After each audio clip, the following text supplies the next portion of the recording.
Okay, so I don't have a whole lot of lighting here. I'm not at my house. I'm actually at the girl's father's house tonight. Things aren't going very well on the home front, so I figured I'd take a break. It's not easy for anyone to be going through this, including my husband, and I felt like I needed time apart. So when anyone is diagnosed, in my opinion, with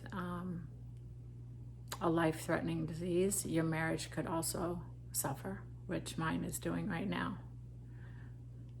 So today is 62 and 63. And I went and I finally got my round 2 of chemo. And that means that my white cells did go up overall from last week to this week. So I was happy about that. What I wasn't happy about is that I had the same exact reaction as I had on the first one. So you would think that if you gave a medication, I can't even remember the name of it, because I get 4 different ones for chemo and they're all in a bag, and it's the last one that gave me the reaction. And so I'm in my head, I'm thinking, well, if it gave me a reaction before, they're probably not going to give it to me again. But they did, but they prefaced it by saying, we're going to give this to you again, but we're going to give you Benadryl and a couple other things in between. So the Benadryl doesn't make me feel good at all, because I think a regular serving or measurement to use is 10 milligrams. And they gave me 50 milligrams to counteract the reaction, supposedly, and it didn't work. So when I was about to leave, I couldn't really walk because I held, like, when you get off a boat, kind of felt like that, like I had to get my sea legs back, as I can describe it.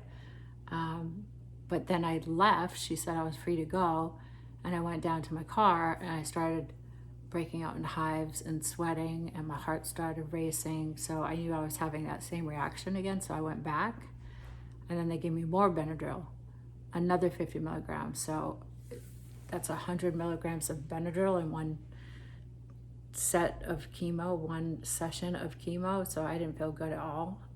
It gave me some more anti-vomiting, anti-nausea.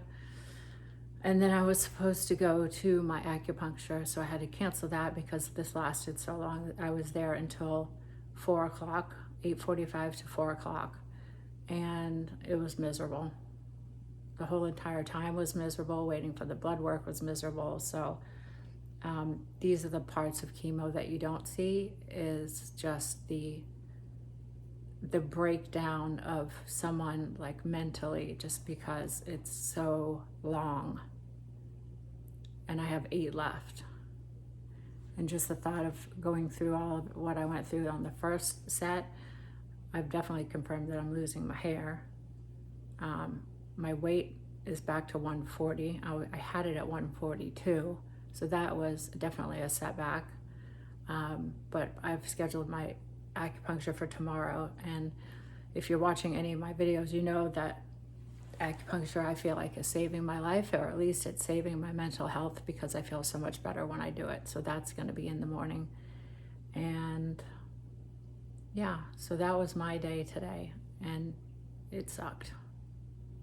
So I'll see you tomorrow. I'll probably do a video after my acupuncture, because that's when I feel the best. But I'm going to try to get a good night's sleep tonight, and I'll see you tomorrow.